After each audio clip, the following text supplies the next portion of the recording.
Hello students, जय Jagannath. Welcome back to my YouTube channel math education. तो पिला माने आज आम पढ़ा ग्राम्य समुदायर प्रकार भेद। ग्राम्य समुदायर प्रकार भेद गाँ को केते भाग विभक्त करा जायछि, टाइप्स ऑफ विलेज कम्युनिटी है। तो पिला माने चलते अडेर न कर जल्दी जल्दी वीडियो करवा स्टार्ट। पूर्व जदि आपण मैंने आम चैनल को नुआ कर देखुंत आम चैनल सब्सक्राइब कर बेल आइकन को प्रेस कर दिंतु। यही भाव में नुआ नुआ वीडियो शीघ्र पाइबा। तो चलतु आ बेसी कथा न कर जल्दी जल्दी वीडियो करिया स्टार्ट। तो देख पिला आज आम पढ़ा ग्राम्य समुदाय प्रकार भेद बा टाइप्स ऑफ विलेज कम्युनिटीज है। ग्राम्य समुदाय केते भाग में विभक्त कर देख। प्रथम एक नंबर आसला जे ग्राम्य समुदाय को कौन है ना बासस्थली दृष्टि ग्राम्य समुदाय को चारि भाग प्रकार भाग कर गुड़िक कौन कौन ना गोटे हूँ आकेन्द्रित ग्राम, आ गोटे हूँ विक्षिप्त ग्राम, आ गोटे हूँ रैखिक ग्राम, आ गोटे हूँ मिश्रित ग्राम। तो पिला माने यही चारोटी भाग में कौन कराई ना ग्राम को विभक्त कर। आकेन्द्रित ग्राम कौन बा निग्लेक्टेड विलेज कौन है। तो आम चल से विषय पढ़ा। देख आकेन्द्रित ग्राम कौन से विषय जानिबा। देख पिला माने तुम मानकर बासस्थली दृष्टि ग्राम्य समुदाय को केते भाग विभक्त कर चारि भाग। गोटे हूँ आकेन्द्रित, आ गोटे हूँ कौन गोटे हूँ आकेन्द्रित, आ गोटे हूँ विक्षिप्त, आ गोटे हूँ रैखिक ग्राम, आ गोटे मिश्रित ग्राम। चारि भाग भाग कर देखिपार। तापर प्रथम से देला आकेन्द्रित ग्राम कौन ना आकेन्द्रित ग्राम कहले एक प्रकार गाँ गुड़िक परस्पर लगा लगी हो विकसित होता है ना लगा लगी विकसित होता है। यह गोटे जगार घंच भाव में गढ़ी उठी था। से गाँ गुड़िकर डेभलपमेंट होता है गोटे जगार है गोटे जगार से मैंने कौन होता है गोटे बड़ आकार में गढ़ी उठी था। यह भारत में अधिकांश स्थान में देखा मिले। लोक माने परस्पर निकटतर होते घनिष्ठता संपर्क वृद्धि पाई थाए। माने यही गाँ जो थाए से छोट छोट गाँ गुड़िक कौन होता है ना एका सांगे से दी तीन गाँ विकास होता है। सेटा दी तीन गाँव लोक मिसिकी माने भितर गोटे भल संपर्क गोटे रही था। यही ग्राम कौन कह जाए ना आकेन्द्रित ग्राम। आकेन्द्रित ग्राम कहले माने एटी गोटे गाँ है ताकू लगिकी आ गोटे गाँ ताकू लगिकी आ गोटे गाँ है यही। तापर पिला माने आसला विक्षिप्त ग्राम। विक्षिप्त ग्राम क्या कह जाए। विक्षिप्त ग्राम कहले यही प्रकार गाँ गुड़िक विक्षिप्त भाव में विकसित होता है। तेणु परिवार गुड़िक गोटे जगार न हो विक्षिप्त भाव में रही था। एमान मध्य अधिक दूरत्व थाए। एठाकार लोक मान सांस्कृतिक जीवन यापन क्षेत्र में असमानता देखा जाए।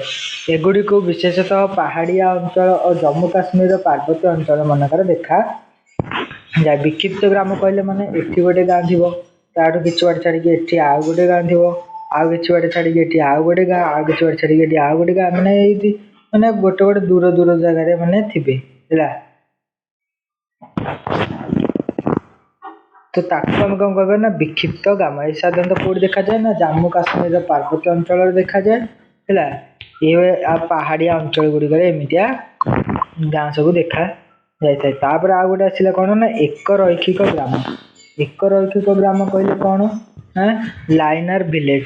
एक रैखिक ग्राम कहले जो घर गुड़िक धाड़ी धाड़ी होता है एवं साधारणतः गोटे सरल रेखार स्थापित होता है।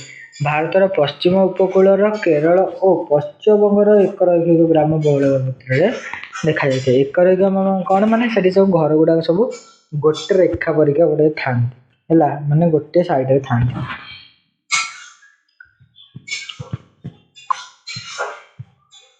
ताको कह जाए कौन एक रैखिक ग्राम। तापर आसो तुम मिश्रित ग्राम। मिश्रित ग्राम कहले जो आकेन्द्रित ग्राम और विक्षिप्त ग्राम मिसिकर थाए ताकू मिश्रित ग्राम बोली कह जाए। जो आकेन्द्रित ग्राम और विक्षिप्त ग्राम मिसिक थाए ताकू मिश्रित ग्राम बोली कह जाए। यही गाँ गुड़िक केतेक पाखापाखि होता है एवं केतेक बहुत दूर दूर देखा मिलता है। यही साधारणतः पहाड़िया अंचल देखा जाए। भौगोलिक अवस्थिति दृष्टि गाँ को 5 भाग विभक्त कर आम यहाँ पढ़ले कौन ना आम एटा प्रथम पढ़े बासस्थली दृष्टि तापर एबे देखा भौगोलिक दृष्टि है। भौगोलिक दृष्टि गाँव को केते भाग विभक्त कर 5 भाग कौन कौन नईकूलिया गाँ village bank village river bank village आउ गोटे समुद्र कूलिया गाँ सी शोर विलेज आउ गोटे पहाड़िया गाँ हिली विलेज आउ गोटे कौन मरु अंचल ग्राम बा डेजर्ट विलेज आउ गोटे हूँ सहर तली गाँ बा सब अर्बन विलेज है। 5टी भाग भाग कर गाँ गुड़ी को भौगोलिक दृष्टि ये देख 5 भाग देदेला। ताले प्रथम आम देखा नईकूलिया गाँ कौन ना नईकूलिया गाँ बा रिवर बैंक विलेज कहले जो गाँ गुड़िकर नई कूलर अवस्थित एवं 2टी धाड़ी रे गढ़ी उठी थाए ताकू नईकूलिया गाँ कहुए। नई बड़ी रक्षा पाइबापी एठाकर ग्रामवासी माने नई कूल ठारू दूर और उच्चनीय उपर घर तैयारी करते कहते ना जो नदी जाए नदी बही जाए से नदी कूल एमर घर सब होता है घर गुड़िक सब कौन होता है ना धाड़ी धाड़ी कर सब होता है ये भाव से नदी ठू टिके उच्चा जगह देखिकी माने नदी पाखापाखि किसी उच्चा जगह देखिए घर करते जहाँफल कि बन्यार से किसी क्षति हो न था। तापर आ गोटे पिला आसला कौन समुद्र कूलिया गाँ।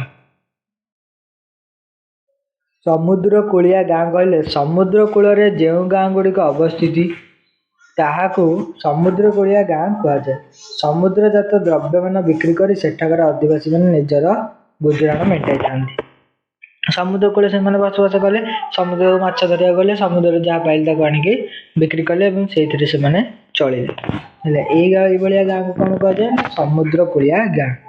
आउ गोटे पिला गाँ अच्छी कौन ना पहाड़िया गाँ। पहाड़िया गाँ हिल विलेज जनजातिर लोक मैंने साधारणतः यही प्रकार ग्राम में बास करते आदिवासी मैंने प्रकार गाँ गुड़िक सब बास करती। यही पहाड़िया गाँव में गमनागमन सुविधा नथिबारु गाँ गुड़िक परस्पर ठारू अलग अलग होई कौन रही है माने जीवा आसबार सुविधा न था से से कौन करती ना अलग अलग होगी रहती। आउ गोटे पिला अच्छी कौन तुम ना मरुभूमि गाँ है। मरुभूमि गाँ बा डेजर्ट विलेज मरुभूमि गाँ मरुभूमि बालुका राशि उपर गढ़ी उठी जनबसती को मरुभूमि ग्राम बोली कह जाए। मैंने मरुभूमि उपर जो गाँ गुड़िक सब गढ़ी उठी थाए ताकू कौन कहे मरुभूमि गाँ। यह आकार अत्यंत क्षुद्र और गृह गुड़िक विक्षिप्त भाव में चारिड़े रही है माने से गाँव देखा छोट हो तार घर गुड़ाक सब समस्त बड़ बड़ होपर आ गए आसला कौन ना सहर तलिया गाँ। सहर तलिया गाँ बा सब अर्बन विलेज है। सहर तलिया गाँ कहले जो गाँ गुड़िक सहर उपकंठर जमी मालिकाना भितर गाँ को 2 भाग विभक्त कर जमीर मालिकाना भितर गाँ को कौन 2 भाग विभक्त कर केमिति अर्थनीति द्वारा भाग कर ना गोटे हूँ जमींदारी गाँ आ गोटे जमींदारी गाँ आ गोटे कौन रयतरी गाँ है। रयतरी गाँ गोटे जमींदारी गाँ गोटे ताले पिला माने एठी तुम सहर तलिया गाँ क्या कहुए ना जो गाँटा सहर पाखे थी एवं तार लोक मैंने समस्ते कौन सहर उपर डिपेंड करुवे अर्थनीति है। अर्थनीति सहर उपर डिपेंड करुवे तो 2टा गाँ अच्छी गोटे हूँ जमींदारी गाँ गोटे रयतरी गाँ है। जमींदारी गाँ कौन जमींदारी गाँ कहले यही गाँव में जमीर मालिकाना गोटे परिवार उपर न्यस्त थाए एमान को जमीदार बोली कह जाए। से जमीर मालिक अटंती एवं चाष करने से अन्य मानक नियुक्ति देती और से खजना आदाय करथांती है। से कौन करथांती ना चाष करने अन्य जन को दे था चाष कम सरला किसी दे आसती। आ गोटे हूँ रयतरी गाँ। रयतरी गाँ कौन ना एक प्रकार गाँव में कृषक माने अर्थात रयतरी जमीर मालिक ଜମିର ମାଲିକ ଅଟନ୍ତି ହେଲା। ଏଇ ଏକ ପ୍ରକାର ଗାଁ ଅଛି ଯୋଉଠାରେ ମାନେ କୃଷକ ନିଜେ ନିଜ ଜମିର ମାଲିକ ଅଟେ ହେଲା। ସେ ନିଜେ ଚାଷ କରେ। ସେମାନେ ସରକାରଙ୍କୁ ସିଧାସଳଖ ଖଜଣା ଦିଅନ୍ତି, ମାନେ ସରକାରଙ୍କୁ ସେମାନେ ଡାଇରେକ୍ଟ ଦିଅନ୍ତି ନା କି ସେମାନେ ଜମିଦାରକୁ ଦିଅନ୍ତି ହେଲା। ସେମାନେ ନିଜର ଜମି ଚାଷ କରନ୍ତି ଓ ଉକ୍ତ ଜମି ଚାଷରେ ଯାହା ଲାଭ ହୋଇଥାଏ ସେମାନଙ୍କ ପାଇଁ ସରକାରଙ୍କୁ ନିର୍ଦ୍ଧାରିତ ଖଜଣା କହିଥାଏ। ଉକ୍ତ ଜମି ଚାଷ ପାଇଁକି ସରକାରଙ୍କୁ ନିର୍ଦ୍ଧାରିତ ଖଜଣା ଦେଇଥାନ୍ତି ହେଲା। ଆଉ ଜମି ସରକାରଙ୍କୁ କ'ଣ କରିଥାନ୍ତି ନା ସେତିକି ପଇସା ଦେଇ ମାନେ ପଇସା ହଉ କି ଧାନ ହଉ ହେଲା ତ ଦେଇ ଦେଇଥାନ୍ତି। ତାଙ୍କ ନିଜ ବିଲରେ ସେ ନିଜେ ଚାଷ କରନ୍ତି। ଜମିଦାରୀ ଗାଁରେ କ'ଣ ନା ଜମିଦାର ଜଣେ ବିଲର ମାଲିକ ହେଇଥିବ, ଆଉ ଜଣଙ୍କୁ ଚାଷ କରିବାକୁ ଛାଡ଼ି ଦେଇଥିବ। ଚାଷ ସରିଲା ପରେ ତାଠୁ ସେ ଖଜଣା ଆଦାୟ କରିବ। ବୁଝିପାରିଲ? ତାହେଲେ ଜମିଦାର ରଇତରୀ ଗାଁ କ'ଣ ବୁଝିପାରିଲ, ନଈକୂଳିଆ ଗାଁ କ'ଣ ବୁଝିଲ ହେଲା। ତାହେଲେ ଆମେ ଭୌଗୋଳିକ ଦୃଷ୍ଟିରୁ ଗାଁ କେତେ ଭାଗରେ ବିଭକ୍ତ କରାଯାଇଛି? 5 ଭାଗରେ। ଏବଂ ବାସସ୍ଥଳୀ ଭାବରେ କେତେ ଭାଗରେ? ନା 4 ଭାଗରେ। ଆଶା କରୁଛି ତମମାନଙ୍କୁ ଭିଡ଼ିଓଟି ଭଲ ଲାଗିଥିବ। ଯଦି ଭିଡ଼ିଓଟି ଭଲ ଲାଗିଛି ତାହେଲେ ଭିଡ଼ିଓକୁ ଲାଇକ୍, କମେଣ୍ଟ, ସେୟାର କରି ବେଲ୍ ଆଇକନ୍କୁ ପ୍ରେସ୍ କରିଦିଅନ୍ତୁ, ଯାହାଫଳରେ କି ଆମ ନୂଆ ଭିଡ଼ିଓର ନୋଟିଫିକେସନ୍ ଆପଣଙ୍କ ପାଖରେ ସହଜରେ ପହଞ୍ଚିଯାଇ ପାରିବ। ତ ଆଜି ପାଇଁ ଏତିକି। ରହିଲି ପିଲାମାନେ, ଜୟ ଜଗନ୍ନାଥ।